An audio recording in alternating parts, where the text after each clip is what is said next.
o teu povo. Nessa noite, meu Deus, estende a tua mão para abençoar a vida dos teus servos. Pai amado, abençoa grandemente, prospera em todos os caminhos, meu Deus.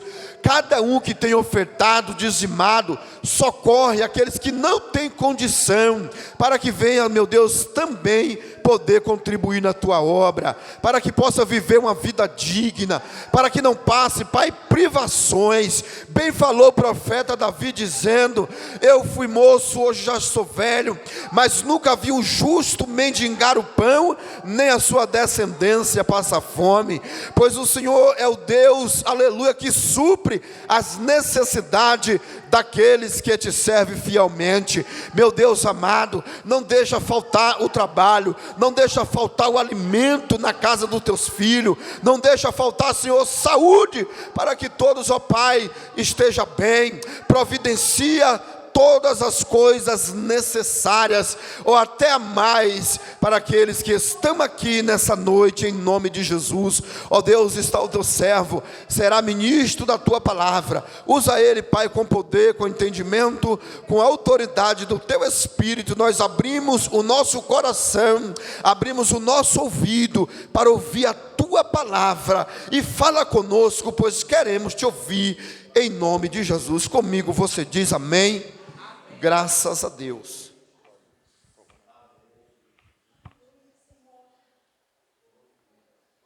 Glória a Deus. Meus irmãos, recebam a paz do Senhor. Ainda de pé, aqueles que estão, abra sua Bíblia. Quero prestar um texto. Sou grato a Jesus. Grato a Jesus pela oportunidade de mais uma vez estar fazendo menção da sua palavra. Glória a Deus. Abre a sua Bíblia em Hebreus, capítulo de número 1.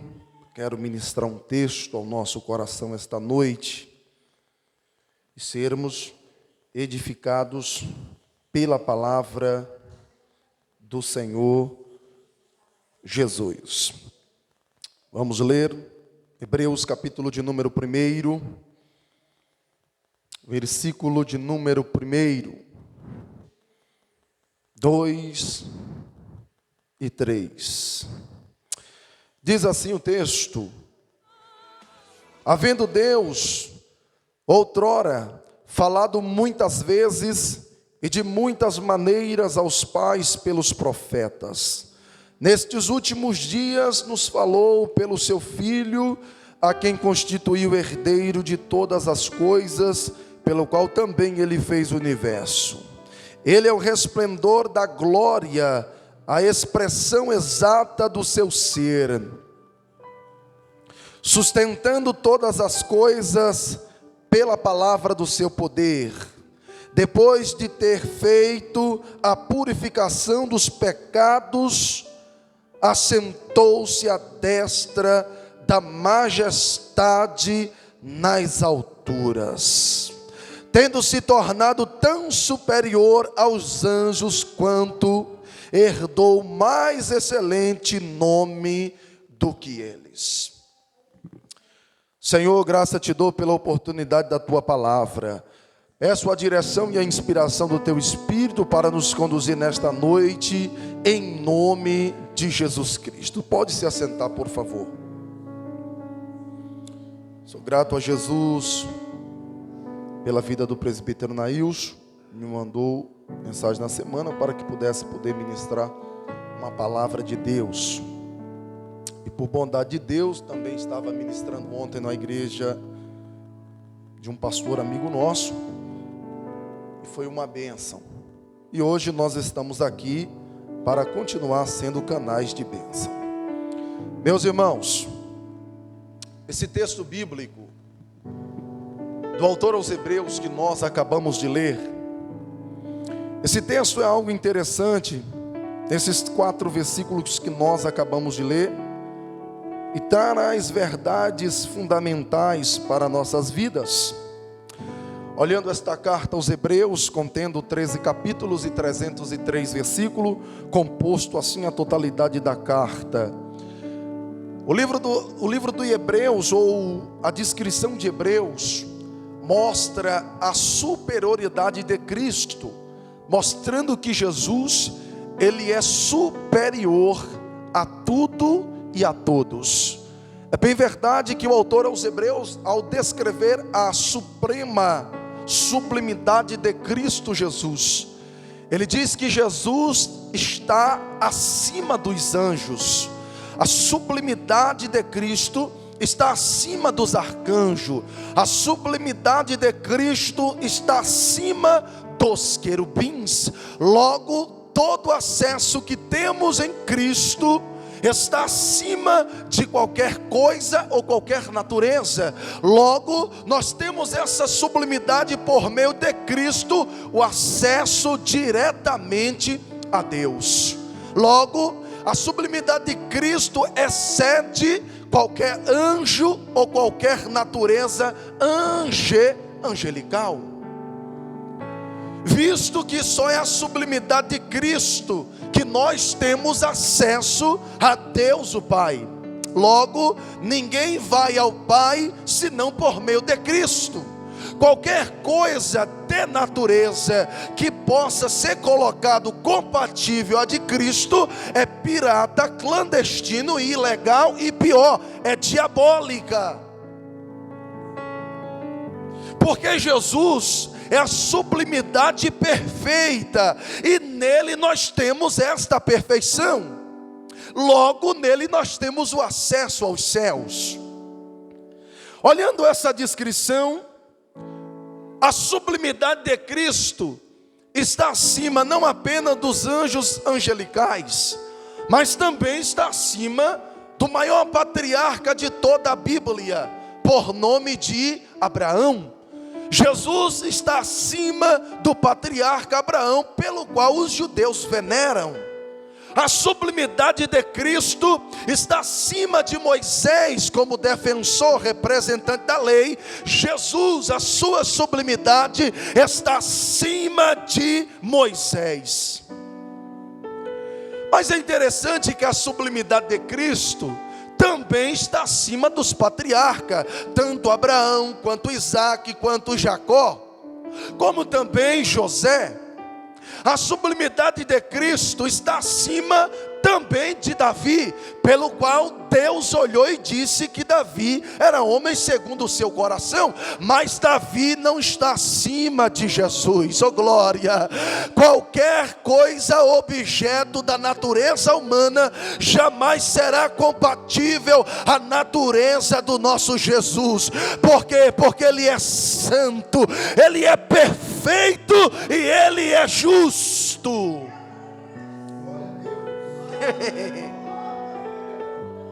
Olhando a descrição do autor aos Hebreus, essa carta é tão maravilhosa que o capítulo 1 introdutório mostra a sublimidade de Cristo Jesus. Oh glória, louvado seja o nome do Senhor.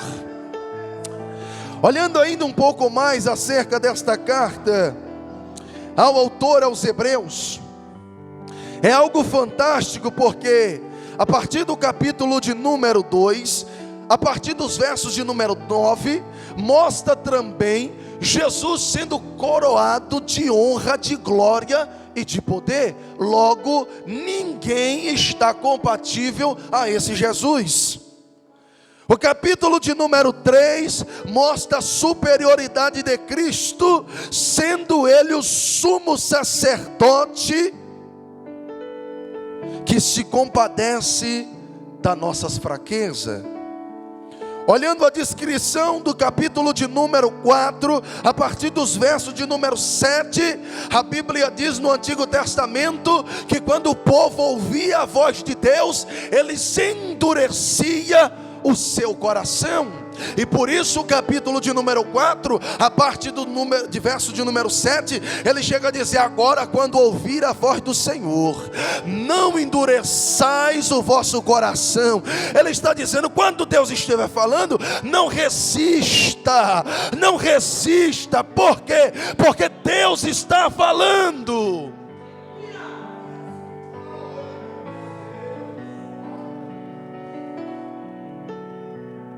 Capítulo de número 5 mostra a superioridade de Cristo sobre o sacerdócio do Antigo Testamento para com a aliança do Novo.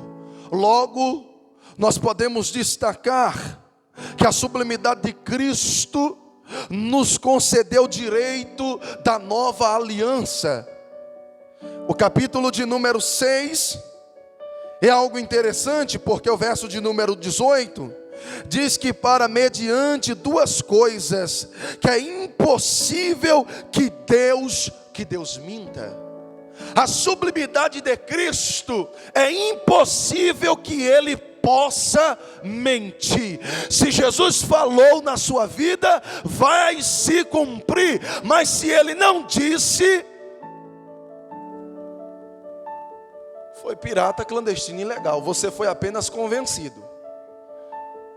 Porque pela sublimidade de Cristo, jamais Ele vai te prometer algo sem que Ele não possa cumprir. Dizendo a palavra que Deus não é filho do homem para que minta, e nem filho do homem para que se arrependa. Havendo dito Ele, não faria.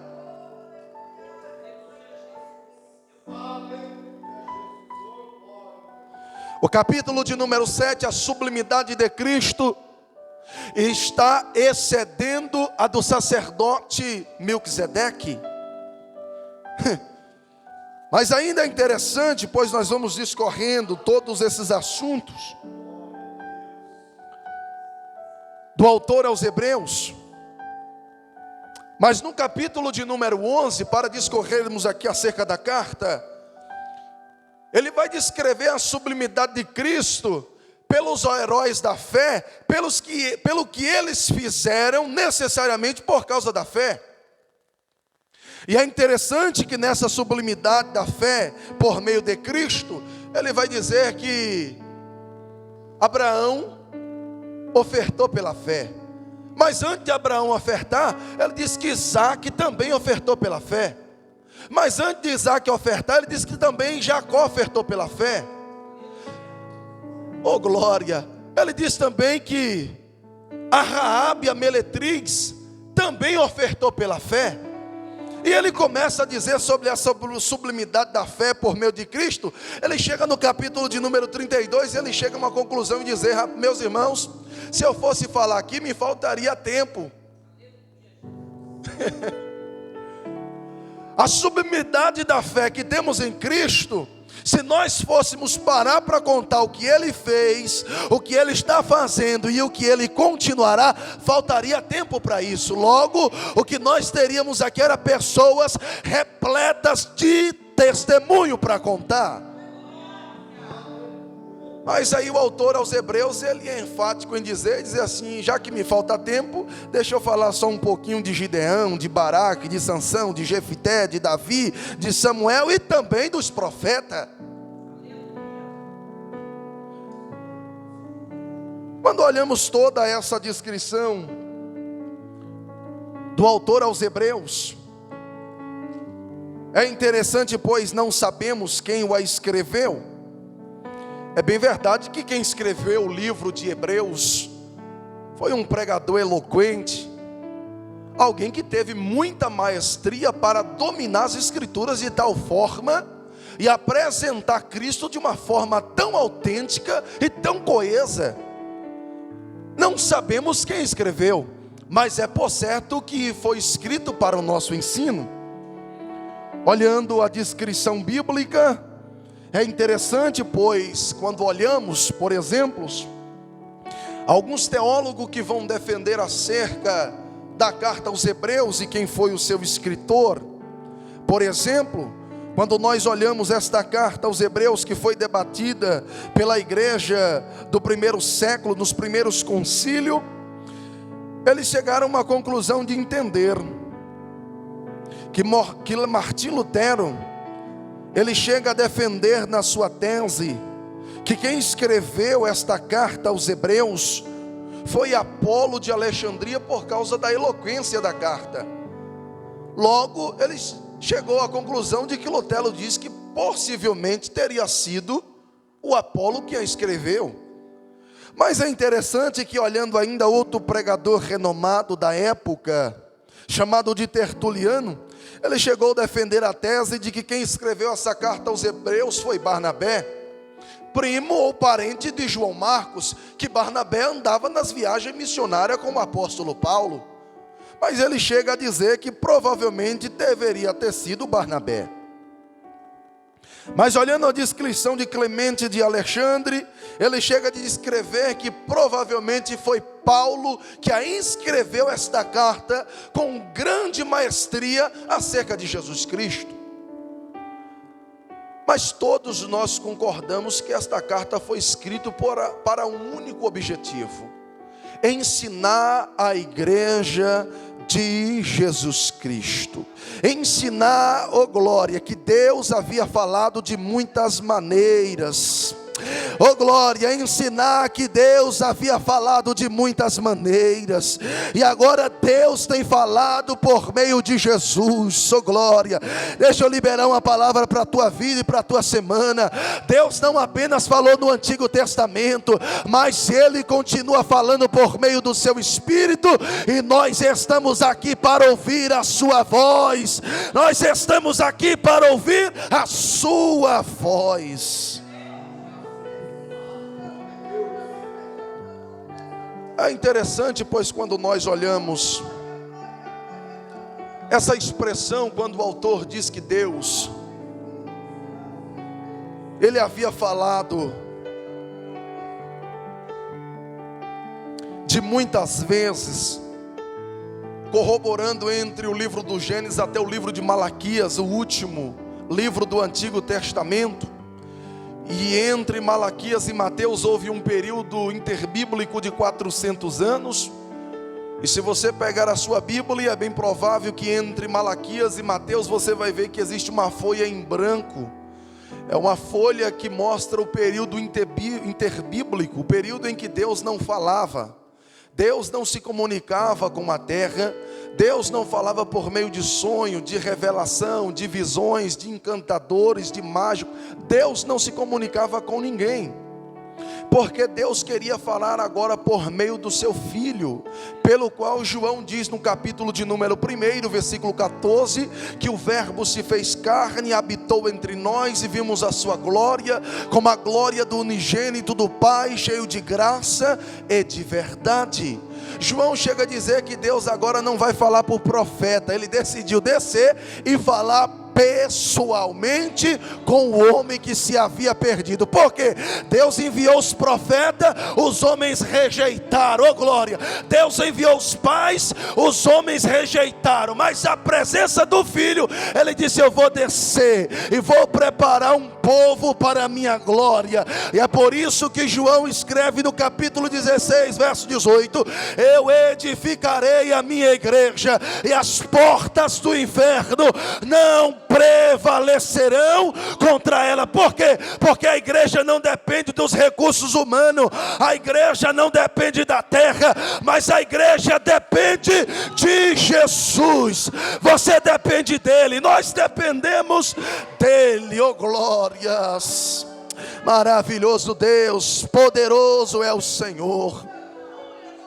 Por isso Moisés chegou a uma conclusão no deserto em dizer: já que vocês não me ouvem, futuramente Deus vai levantar um profeta, e esse vocês estarão ouvindo. E ontem eu ministrando uma palavra, eu lembrei da viúva de Naim, quando Jesus ressuscitou o filho dela, o povo olhou e disse assim: verdade, um grande profeta se levantou no nosso meio, e nós estamos felizes. Por quê? Porque Deus visitou o seu povo. Por onde? Por meio do seu Filho.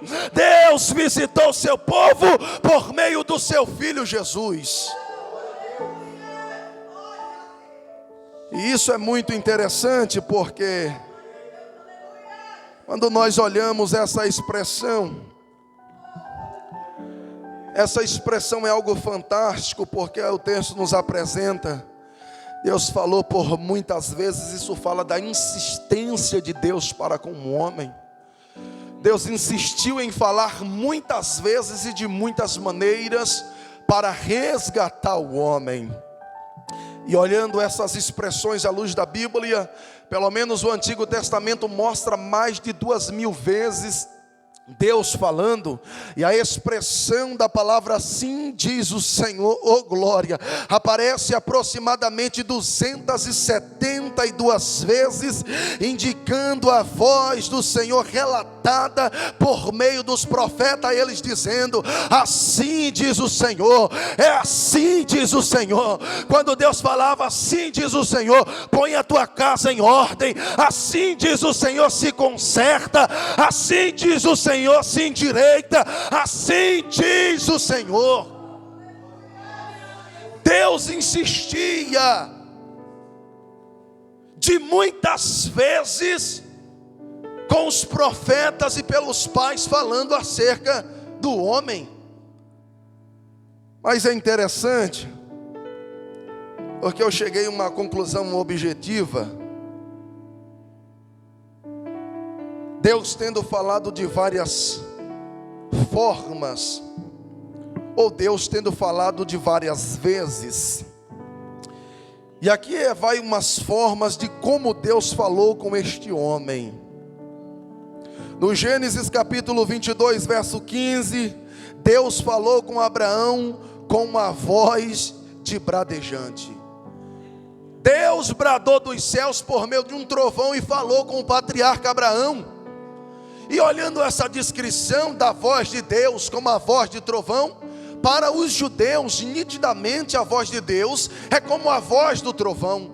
É por isso que quando Jesus olha para João, Jesus disse assim: João, para mim tu é filho do Boanerges, que significa filho do trovão. É alguém que quando fala, que quando prega, é o próprio Deus falando por meio da sua boca, para autenticar a veracidade de que é Deus que está falando. Olhando a descrição também do primeiro livro dos Reis, capítulo 19, versículo 12, Deus fala com voz mansa e delicada, ou voz mansa e suave. Olhando essa descrição bíblica, nós vemos um profeta dentro de uma caverna. Deus poderia falar com uma voz de trovão e tremer todos os alicerces da caverna, e o profeta entendesse que era Deus querendo falar com ele. Mas não, a Bíblia diz que passa-se um fogo, mas Deus não estava no fogo. Deus estava numa voz mansa, suave e delicada. Mas deixa eu lhe dizer uma boa notícia: independente se Deus for falar com você, oh glória, ainda que esteja trovejando ou não, Ele vai fazer alguma maneira, alguma forma de chamar a tua atenção para ouvir a sua voz.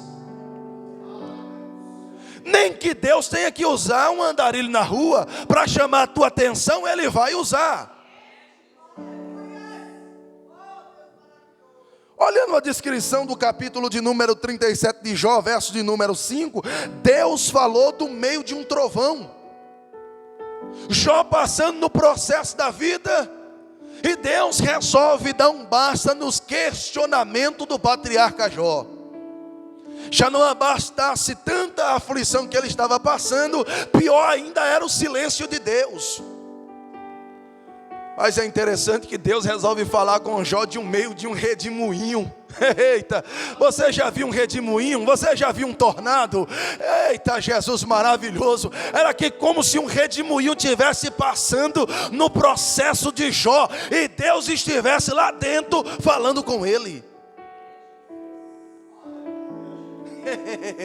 Nem que você esteja passando no redemoinho da vida, nem que você esteja passando por qualquer processo da vida, é no meio desse processo que Deus te inseriu para falar com você. É nesse processo que Ele te inseriu para chamar a tua atenção.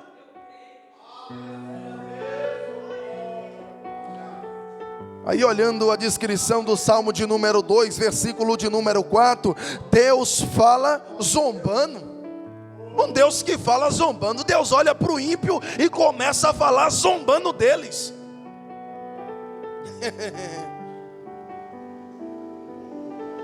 O ímpio acha que pode zombar de Deus, mas na verdade é Deus que olha e zomba deles. O Salmo de número 37, versículo de número 13, Deus fala sorrindo. Um Deus tão perfeito, com estas características que falamos aqui, Ele fala sorrindo. Então Deus tem suas maneiras e suas formas de falar. Às vezes o problema é que nós não levamos a sério. Mas Deus tem as suas maneiras de falar. Olhando a descrição do Apocalipse, capítulo 1, verso 15, João entendeu e disse: eu ouvi a voz de Deus e a voz dele é como o som de muitas águas. Era como se João estivesse numa cachoeira e dissesse assim: rapaz, a voz de Deus é como o som de muitas águas. A voz de Deus é como o som de muitas águas. É por isso que o Salmo 23, quando ele não quer falar com voz de muitas águas, a Bíblia diz que ele não leva o som de águas tranquila. Ele refrigera a nossa alma por amor ao seu nome. Deus tem muitas maneiras e formas de inserir você para falar com você. Aí às vezes a gente nos perguntamos assim: mas rapaz, eu estou passando com tanto problema na vida e Deus não fala comigo. É nesse processo que Ele quer falar com você. No processo da vida de Jó, no capítulo de número 19, verso 25, Jó disse bem assim: eu entendi algo, que bem sei que meu Redentor vive, e breve ele se levantará sobre a terra. Jó está dizendo: eu sei que ele vive, mas qualquer momento ele vai se levantar sobre a terra, e ele vai dar um basta nesse meu problema, ele vai dar um basta nesta solução. Capítulo de número 42, ele entendeu e disse: bem sei que tudo pode, e nenhum dos teus planos podem ser frustrados, nenhum dos teus planos podem ser frustrados, nem que Deus tenha que inserir você, oh glória, nos seus planos. Talvez os planos que Deus tenha para você, talvez vai ser estreito, talvez vai amassar, apertar você, mas Jó entendeu, ele vai me apertar, me amassar, mas os planos dele jamais serão frustrados. Deixa eu lhe dizer algo: os planos que Deus inseriu você não vai invalidar dele cumprir. Paulo diz aos Filipenses no capítulo de número 1, verso de número 6, Paulo diz: aquele que começou a boa obra em vós, há de a completá-la até o dia de nosso Senhor e Salvador Jesus Cristo. Ele vai dar continuidade comigo, com você no processo até concluir. É tão interessante quando nós olhamos essas descrições, essas características de Deus falar. Isaías capítulo de número 28, versículo de número 15, Deus fala por lábios de Gago. Talvez se você nunca ouviu esse nosso Deus, é como ele resolve falar. Deus fala por lábios de Gago.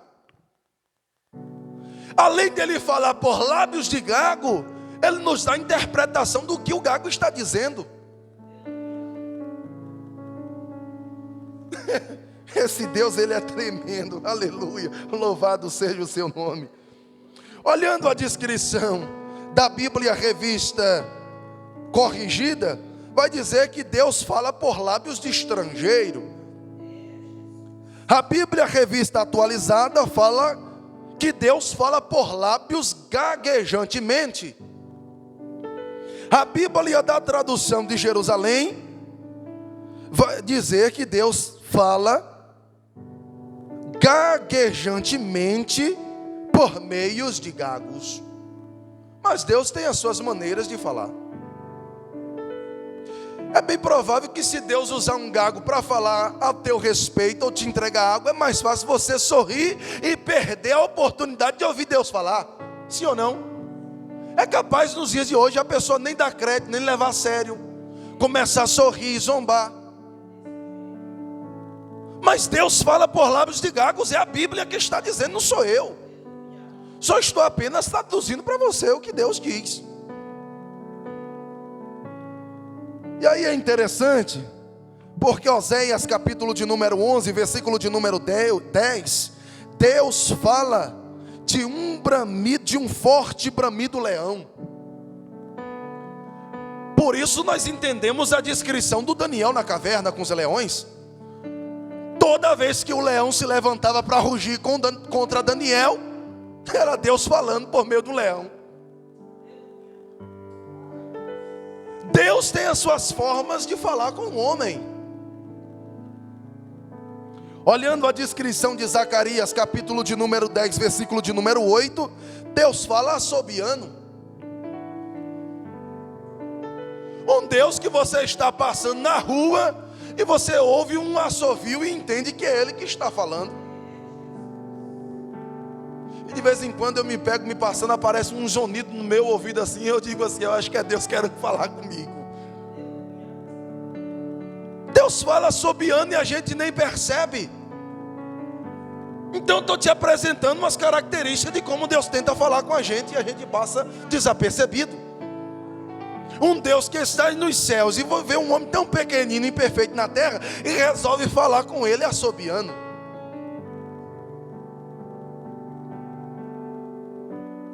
E aí, olhando essa descrição, vemos também que Deus fala de maneira aqui é formas, que significa estar de forma física de um corpo subexistente. Isto trabalha a ideia da teofania, do antropomorfismo. Deus assume formas humanas por meio de características angelicais para falar com o homem. Prova disso é que Deus falava na viração do Éden com Adão. Deus assumia uma forma, descia lá e batia um papo com o homem. Forma disso é que Abraão está triste, está cabisbaixo, debaixo do Carmelo, preocupado, pensando no sobrinho Ló, e Deus resolve falar com Abraão. Ele assume formas.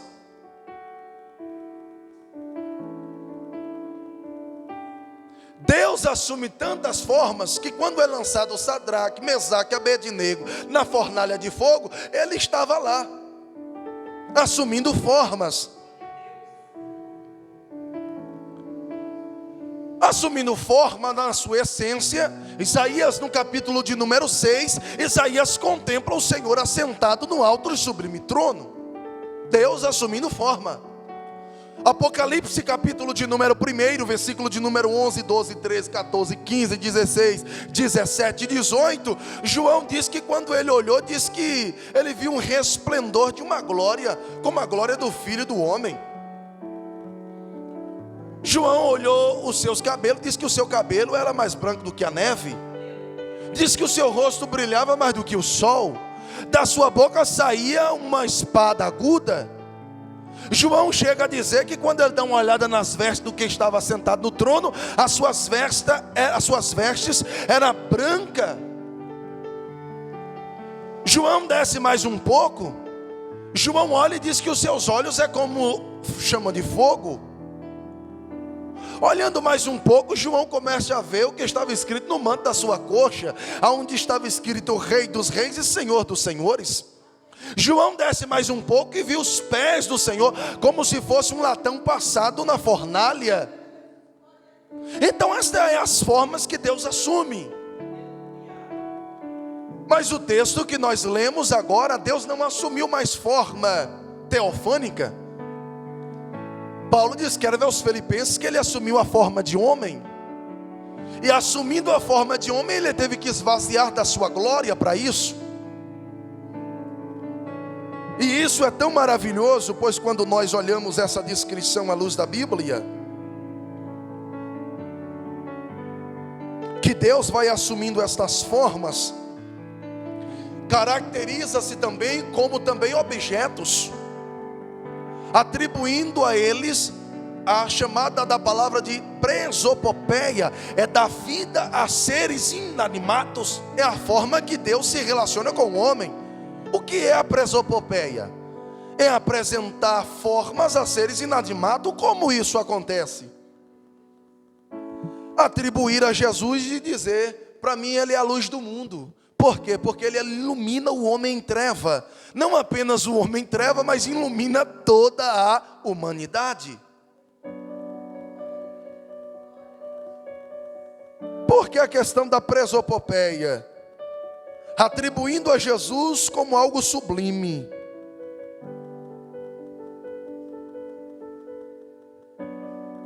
atribuindo a ele que ele é o pão que desceu do céu. São formas metafóricas de dar vida a seres inanimados. Atribuindo a Jesus que ele é a coluna de fogo que ilumina o povo no meio do deserto para o aquecer. Atribuindo a Jesus também que ele é a nuvem que protege o povo no deserto por causa do sol quente. O que é a presopopeia? Trabalha a ideia de dar vida a seres em anonimato. É quando o Senhor diz: Moisés, vai adiante da rocha e fale com ela. E Paulo diz que essa rocha era Cristo, ou seja, a pessoa pelo qual Moisés se havia relacionado diretamente era Jesus. Eita, maravilhoso Deus! Mas quando olhamos o Novo Testamento, a Bíblia diz que ele é a videira verdadeira. A Bíblia diz que ele é a porta, ele é o caminho, ele é a verdade, ele é a vida. Ele é a água que sacia a nossa sede.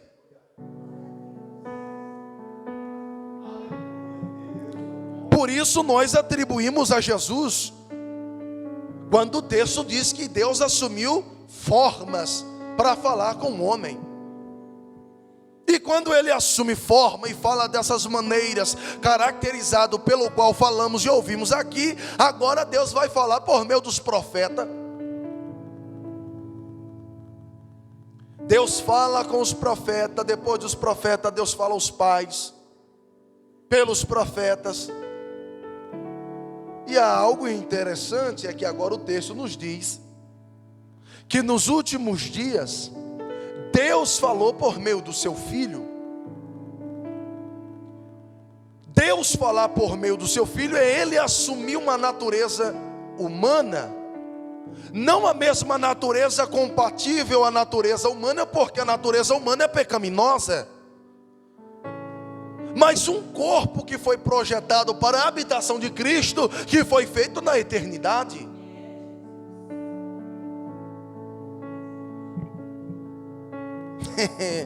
E isso aqui é fantástico, porque Deus agora, quando fala por meio do Filho, a primeira testemunha de que Deus falou por meio do Filho foi João Batista ali no deserto da Judeia, batizando, e nada havia acontecido naquele instante até Jesus chegar, porque o capítulo de número 1, versículo de número 29, João dá uma olhada no meio do povo, e João chegou a uma conclusão em dizer: eis aí o Cordeiro de Deus, que tira o pecado do mundo.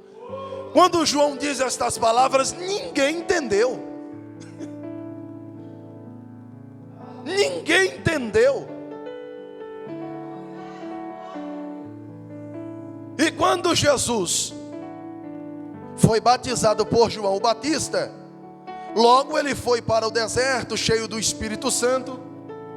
E olhando dentro dessa descrição bíblica, João chega a dizer para os seus discípulos, vai após ele, diga se ele mesmo é o Cristo ou a gente está esperando algum outro. Quando eles chegam perante Jesus, eles disseram: Senhor, João nos mandou aqui, mandar te perguntar se tu és o Cristo, e ele precisa de uma notícia, se ele está esperando algum outro. Aí Jesus diz: não, fica aqui e veja, e diga depois para João o que vocês viu e ouviu. E quando eles relataram a João, eles disseram: João, de fato, ele é o Cristo. Eu vi tudo o que está acontecendo lá.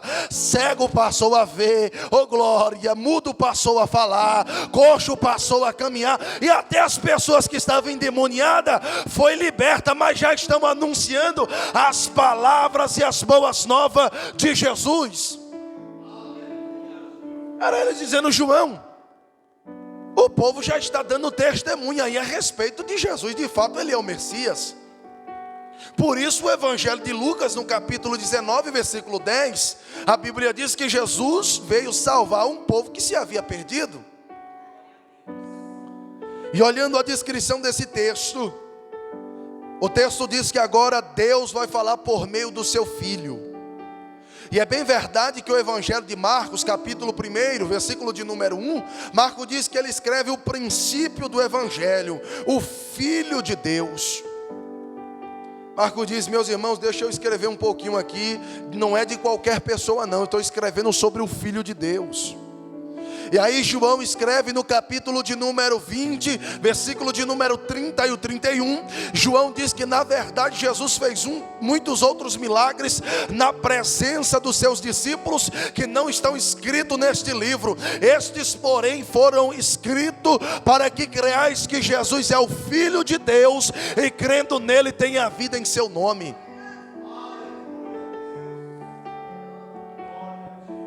Aí ele diz assim: Deus falou por meio do Filho, a quem ele constituiu herdeiro sobre todas as coisas, pelo qual também ele fez o universo.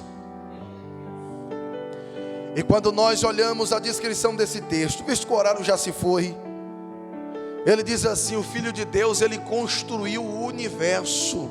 Eita, maravilhoso! O nosso Jesus construiu o universo e nos deu um lugar de habitação e um lugar de morada.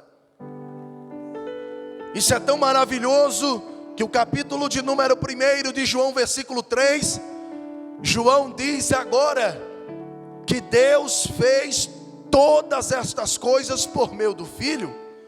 Porém, olhando a descrição de Colossenses, capítulo de número 1, versículo de número 15 e o 16 e o 17, Paulo diz que é nisto que Cristo é a imagem do Deus vivo, pelo qual ele construiu todas as coisas, os céus e a terra, as coisas visíveis e invisíveis, oh glória, seja trono, potestade, soberania, tudo foi feito por ele e para ele foram feitas todas as coisas, e nele subsiste todas estas coisas. Tudo isso subsiste pela palavra do seu poder. E assim como ele sustenta o universo, ele vai continuar sustentando a tua casa. Ele vai ele vai continuar sustentando a tua saúde. Ele vai continuar sustentando a tua trajetória. Ele vai continuar sustentando os teus projetos. Ele vai continuar te sustentando ainda este mês, este ano. Você só está aqui porque você está sendo sustentado por Ele. Nós estamos sendo sustentados por Ele. Por isso nós vivemos o sobrenatural. Porque o que nós vivemos de providência hoje, viveremos ainda de providência amanhã. Porque nós estamos sustentados por Ele. E assim eu agradeço a minha oportunidade em nome de Jesus.